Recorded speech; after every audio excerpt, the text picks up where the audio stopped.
स्वागत है आप सभी का साइकोलॉजी की इस प्रैक्टिकल क्लास में। और आज की क्लास में हम पर्सनालिटी से रिलेटेड प्रैक्टिकल को समझने की कोशिश करेंगे। बेसिकली यह class BA first year students के लिए है या बीए स्टूडेंट्स के लिए है, और इसके साथ साथ ऐसे अदर स्टूडेंट्स के लिए है जो साइकोलॉजी सब्जेक्ट ले रखे हैं और उनके कोर्स में पर्सनालिटी से रिलेटेड प्रैक्टिकल्स है। वैसे अगर आप इस क्लास को देखेंगे तो आपको यह पता चल जाएगा कि प्रैक्टिकल होता क्या है, प्रैक्टिकल में फ़ाइल कैसे बनाई जाती है, और इसके साथ साथ प्रैक्टिकल में जो प्रैक्टिकल एग्ज़ाम होते हैं उनमें जो बाहर से एग्ज़ामिनर आते हैं आपके, वह कौन कौन से क्वेश्चन आपसे पूछ सकते हैं। तो इन सभी के बारे में आज हम यहाँ पर डिस्कस करेंगे और इस वीडियो को हम 3 पार्ट में डिवाइड करेंगे। फर्स्ट पार्ट में सबसे पहले हम इसी बात पर डिस्कशन करेंगे कि जो एग्ज़ामिनर आता है वो कौन सा क्वेश्चन पूछ सकता है, क्योंकि जब आप ये चीज़ जान लेंगे तो आगे की जो आप पार्ट है उसको आसानी से समझ सकते हैं और उन चीज़ों पर ज़्यादा फोकस कर सकते हैं जो एग्ज़ामिनर आपसे पूछ सकता है। तो इसीलिए सबसे पहले हम बात करेंगे कि कौन से क्वेश्चंस ऐसे हैं जो एग्ज़ामिनर आपसे पूछ सकता है। उसके बाद दूसरा जो पॉइंट है, दूसरा जो पार्ट है वह यह होगा कि हम प्रैक्टिकल करते कैसे हैं, जो प्रैक्टिकल होता है साइकोलॉजी में वह कैसे होता है। और तीसरे पार्ट में हम यह देखेंगे कि प्रैक्टिकल की फ़ाइल कैसे बनाएं। तो कंप्लीट वीडियो देखिएगा, आपको सभी चीज़ें यहाँ पर समझ में आ जाएंगी। सबसे पहले बात करते हैं कि जो बाहर से एग्ज़ामिनर आते हैं आपके प्रैक्टिकल एग्ज़ाम में, वह कौन से क्वेश्चन पूछ सकते हैं।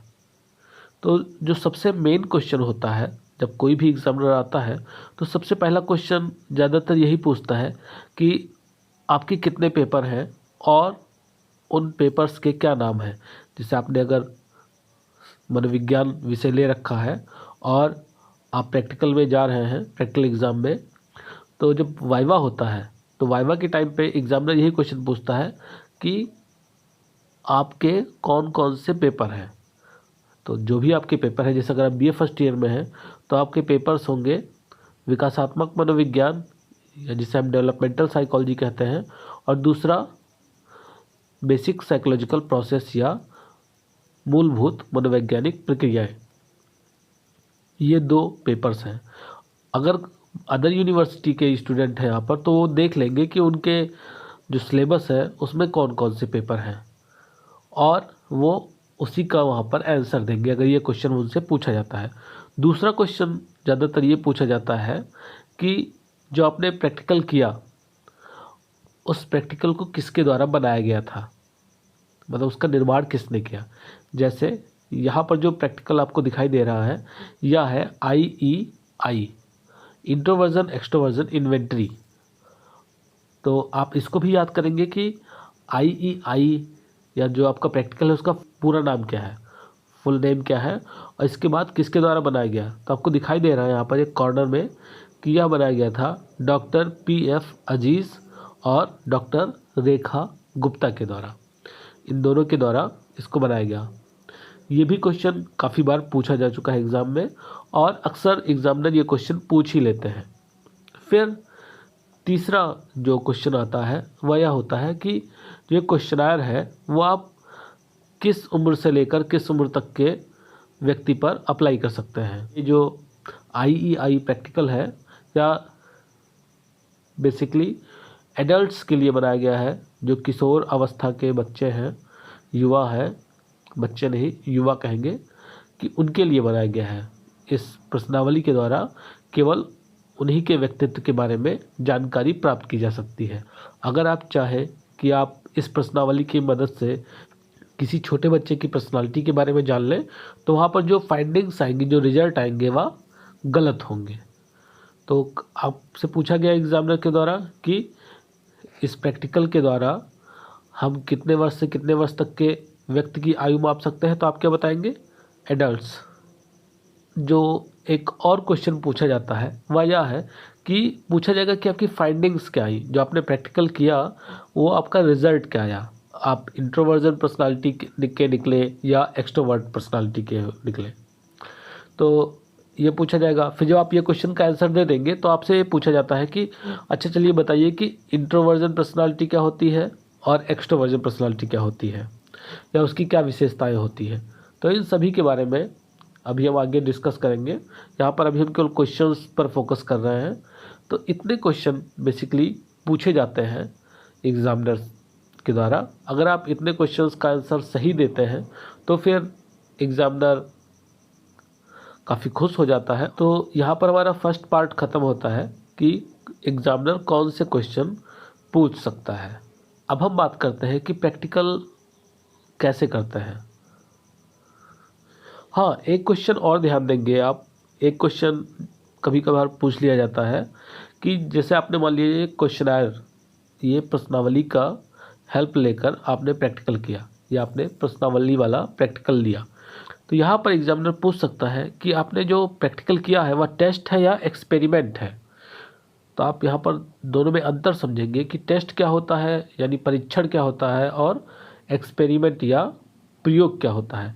तो आप यहाँ पर ये समझें कि परीक्षण में या टेस्ट में हम प्रश्नावली या मापनी के मदद से व्यक्तित्व के बारे में जानकारी प्राप्त करते हैं, और प्रयोग में हम उपकरण की मदद से, उपकरण की हेल्प से हम व्यक्तित्व के बारे में या व्यक्ति की बुद्धि के बारे में या व्यक्ति के लर्निंग के बारे में जानकारी प्राप्त करने की कोशिश करते हैं। जैसे आपके कोर्स में एक प्रैक्टिकल है मिरर ड्राइंग एक्सपेरिमेंट।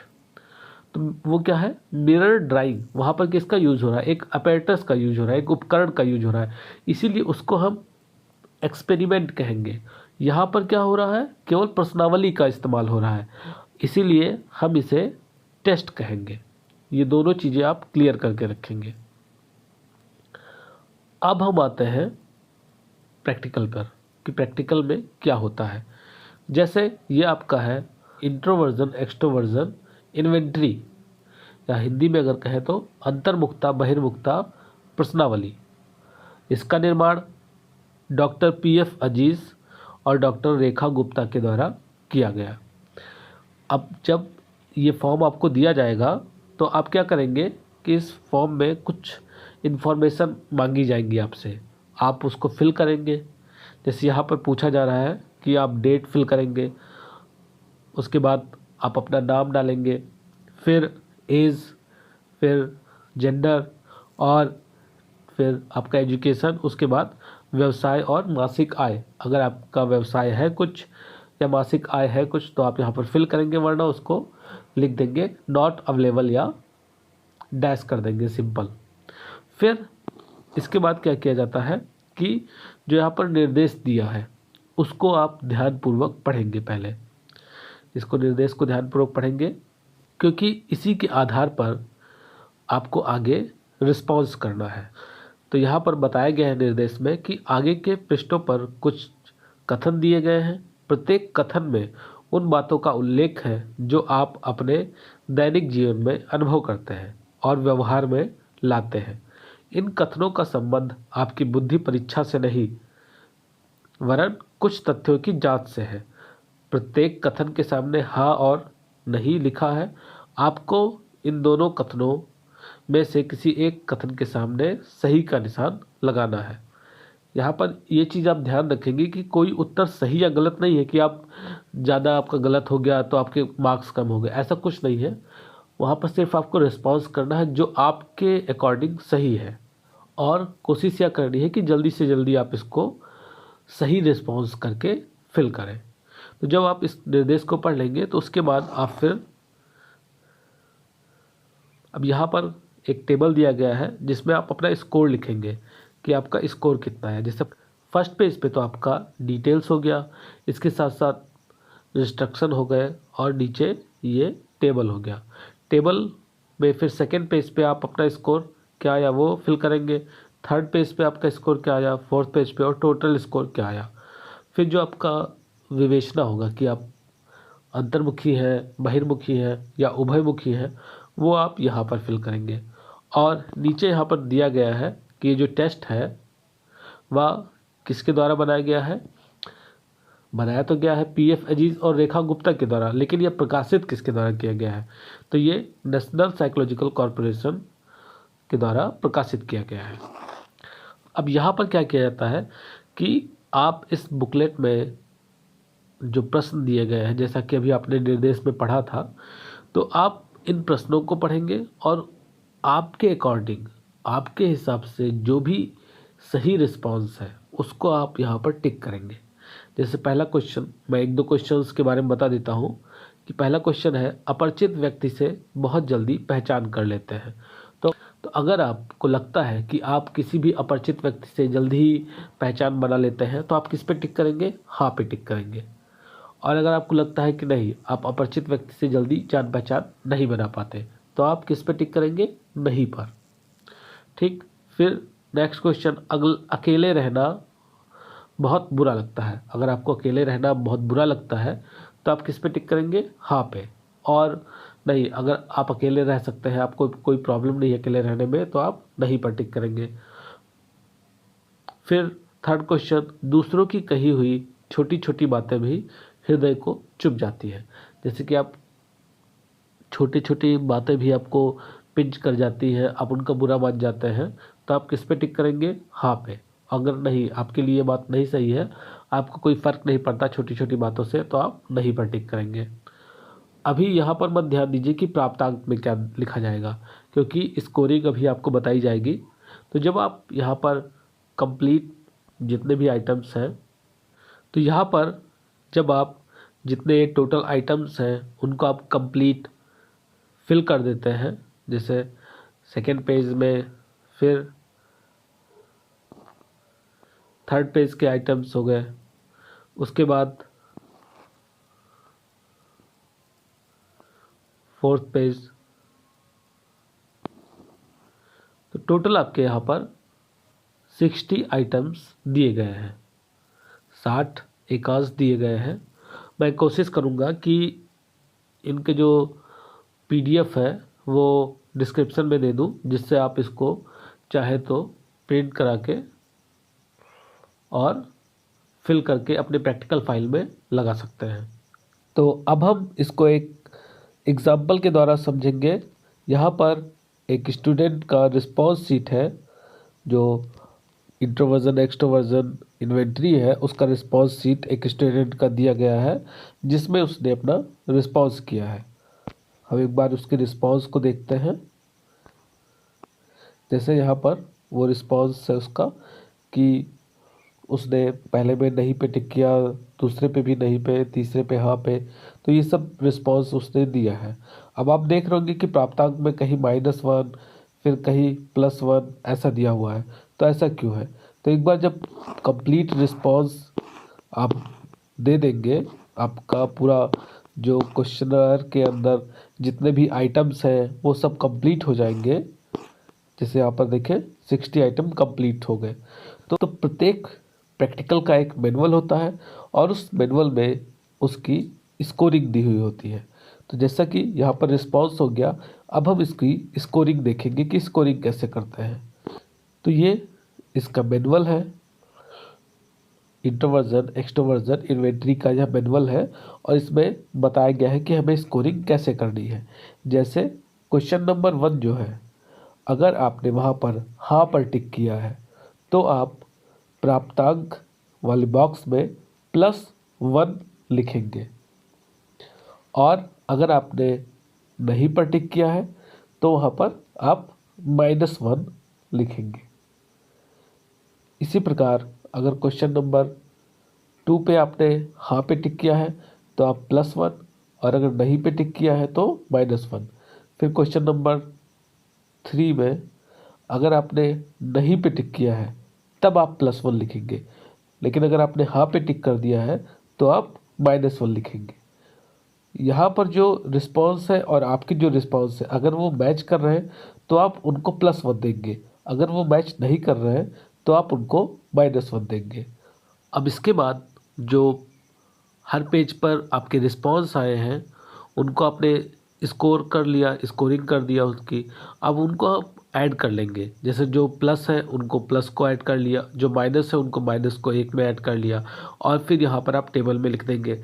जैसे यहाँ पर दिया गया है कि सेकेंड पेज पर, जो सेकेंड पेज है उस पर -15 है, माइनस रिस्पॉन्स ज़्यादा है 15 है, और +5 है। फिर थर्ड पेज पर -11 रिस्पॉन्स है, 11 रिस्पॉन्स है, और +9 रिस्पॉन्स है। फिर जो लास्ट पेज है उस पर -8 रिस्पॉन्स और +12 रिस्पॉन्स, 12 रिस्पॉन्स प्लस के हैं। अब क्या करेंगे, हम माइनस माइनस को एक साइड जोड़ लेंगे और प्लस प्लस को एक जगह पर। तो जो माइनस है वो यहाँ पर कितना है 35, और प्लस आया 25। अब क्या करेंगे, तो आपको सिंपल मैथ आता ही होगा कि अगर हम प्लस और माइनस को जोड़ते हैं तो जो संख्या ज़्यादा बड़ी रहती है और उसके सामने जो निशान लगा होता है, आंसर के सामने भी वही निशान आता है। जैसे यहाँ पर 35 बड़ा है और 35 के सामने माइनस का निशान है, और 25 छोटा है, तो 35 में से हम 25 को माइनस करेंगे, आया 10। लेकिन 10 के सामने जो निशान आएगा वो आएगा माइनस का, क्योंकि माइनस बड़ा था, 35 के सामने माइनस का था निशान, और 35 बड़ा है 25 से, तो इसीलिए यहाँ पर माइनस का ही निशान आया। अब आ गया -10। उसके बाद एक बार फिर से हम मैनुअल में जाएंगे। तो मैनुअल में हम यहाँ पर देख रहे हैं कि अगर स्कोर -15 से ऊपर है, -15 से ऊपर अगर है, तो जो पर्सन की पर्सनालिटी होगी वह अंतर्मुखी होगी, इंट्रोवर्ट पर्सनालिटी होगी उसकी। और स्कोर अगर -15 से +15 के बीच में है तो व्यक्ति की पर्सनालिटी उभयमुखी या एम्बीवर्ट मानी जाएगी।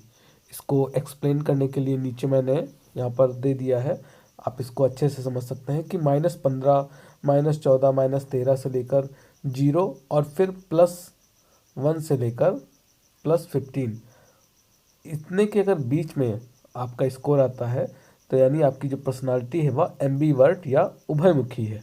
और अगर आपका स्कोर +15 के ऊपर आता है तो इसका मतलब यह हुआ कि जो आपकी पर्सनालिटी है वह बहिर्मुखी या एक्सट्रोवर्ट पर्सनालिटी हुई।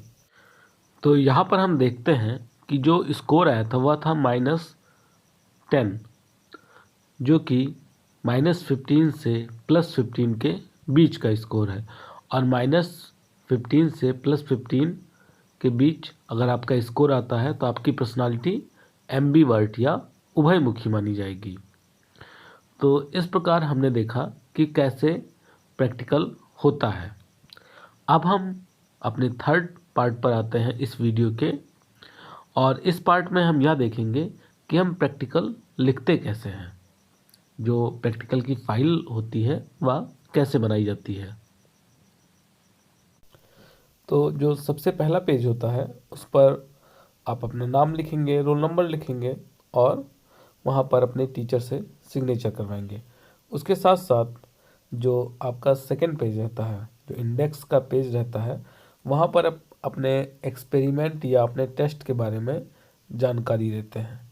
जैसे जो भी आपका पहला टेस्ट हुआ वह आप लिखेंगे, और वह पहला टेस्ट किस पेज से स्टार्ट हुआ और किस पेज पर ख़त्म हुआ उसके बारे में जानकारी देंगे।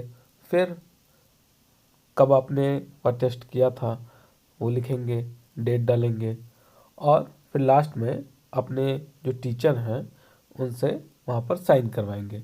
इसी प्रकार आप सभी प्रैक्टिकल के बारे में इंफॉर्मेशन लिखेंगे और फिर लास्ट में अपने टीचर या अपने प्रोफेसर से आगे रिमार्क पे साइन करवाएंगे। तो फाइल में नए पेज से हम स्टार्ट करेंगे, और सबसे पहले हमारा जो प्रैक्टिकल है उसका नाम लिखा जाएगा।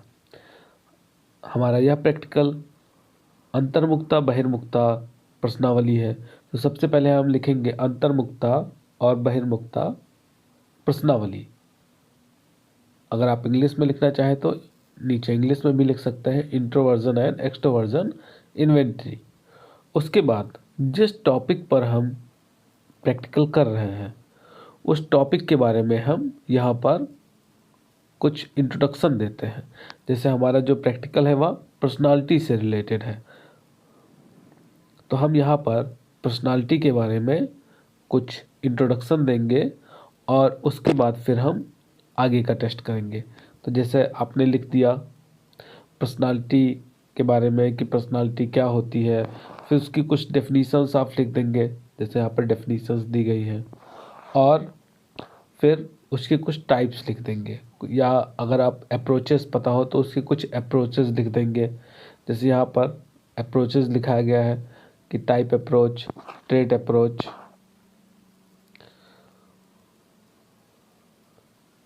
फिर हम व्यक्तित्व के निर्धारक के बारे में लिखेंगे कि व्यक्तित्व के कौन कौन से निर्धारक होते हैं। ये आपको वीडियोस में बता चुका हूँ पहले ही, जो पर्सनालिटी का वीडियो था उसके अंतर्गत मैंने डिटेल्स में इन सभी के बारे में आपको बताया है। अब यहाँ पर जब आपका इंट्रोडक्शन ख़त्म हो गया तब आपका स्टार्ट होता है यहाँ पर प्रैक्टिकल का एम। सबसे पहले आप लिखेंगे ऑब्जेक्टिव। इंट्रोडक्शन के बाद अब आप लिख रहे हैं ऑब्जेक्टिव, कि आपका ऑब्जेक्टिव क्या है, आपका उद्देश्य क्या है यह प्रैक्टिकल करने का। तो हमारा क्या उद्देश्य है कि जो हम प्रयोज्य है।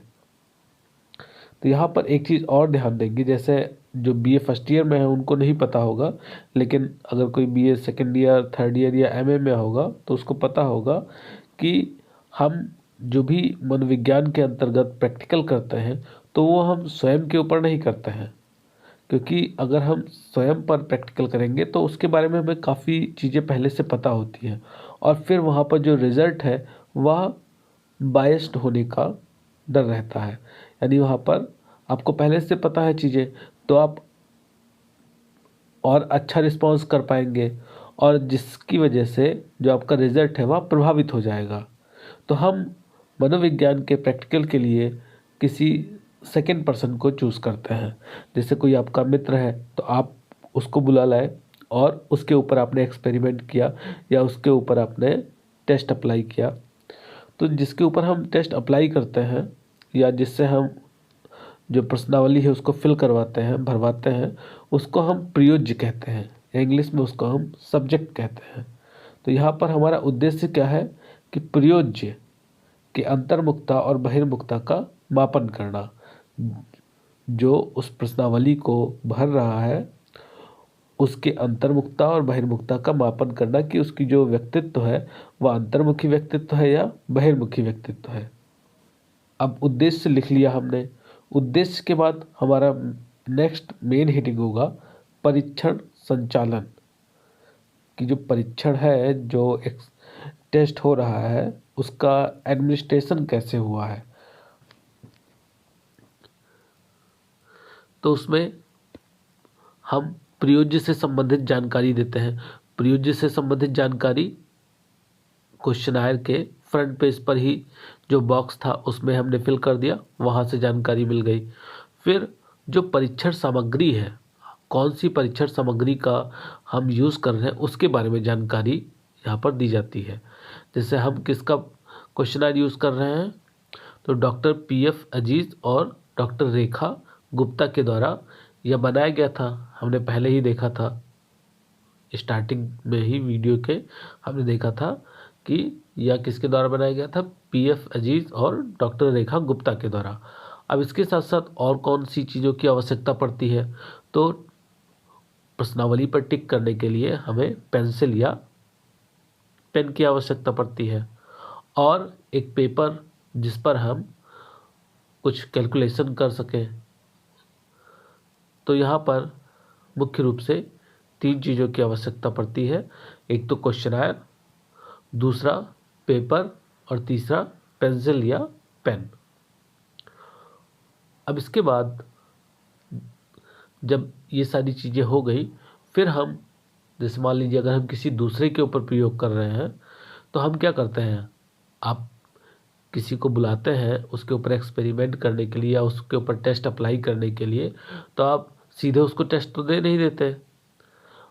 आप क्या करेंगे, सबसे पहले आप उसको बुलाएंगे, आप उसको अपने लैब में बिठाएंगे और वहाँ पर उस टेस्ट के बारे में आप उसको जानकारी देंगे।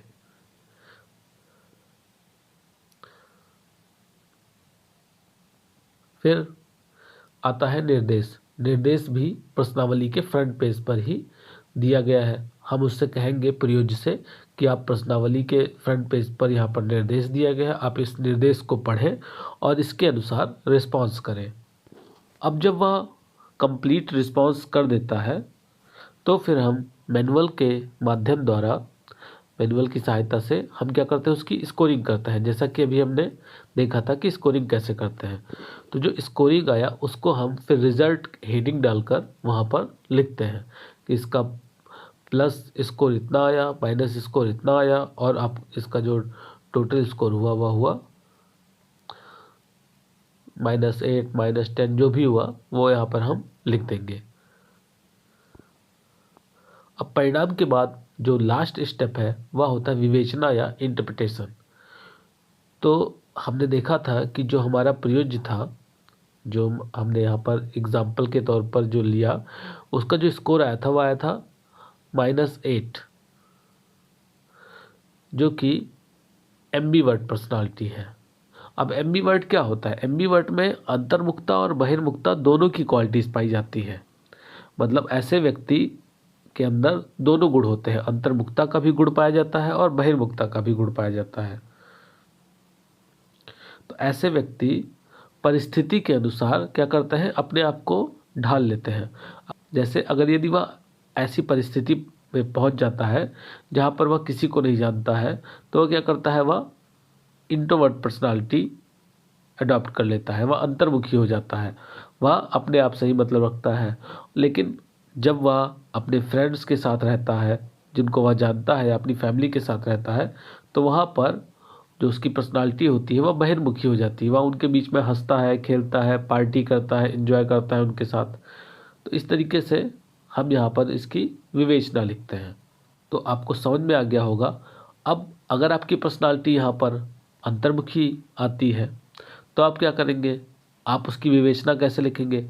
आप वहाँ पर लिखेंगे कि प्राप्तांकों के आधार पर प्रयोज्य की जो पर्सनालिटी है वह इंट्रोवर्ट है, और इस आधार पर हम कह सकते हैं कि प्रयोज्य को अकेले रहना पसंद है, उसको सोशल गैदरिंग नहीं पसंद है, वह पार्टीज़ में जाना नहीं पसंद करता है, वह ज़्यादा फ्रेंड्स नहीं बनाता है, और अनजान लोगों से वह जल्दी दोस्ती नहीं करता है। और इसके विपरीत अगर आपका स्कोर एक्सट्रोवर्ट पर्सनालिटी के अंदर आता है तो आप क्या लिखेंगे कि जो व्यक्ति है उसकी पर्सनालिटी एक्सट्रोवर्ट है और वह सामाजिक कार्यों में रुचि दिखाता है, वह समाज में अगर कोई कार्य हो रहे हैं तो उसमें बढ़ चढ़कर हिस्सा लेता है, उसे फ्रेंड बनाना पसंद है, वह पार्टीज़ में जाना पसंद करता है, और वह अनजान लोगों के साथ भी जल्दी ही संपर्क बना लेता है या जल्दी ही उनसे घुल मिल जाता है। तो इस तरीके से यह प्रैक्टिकल यहीं पर समाप्त होता है।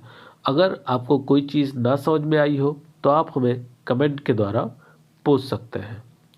धन्यवाद।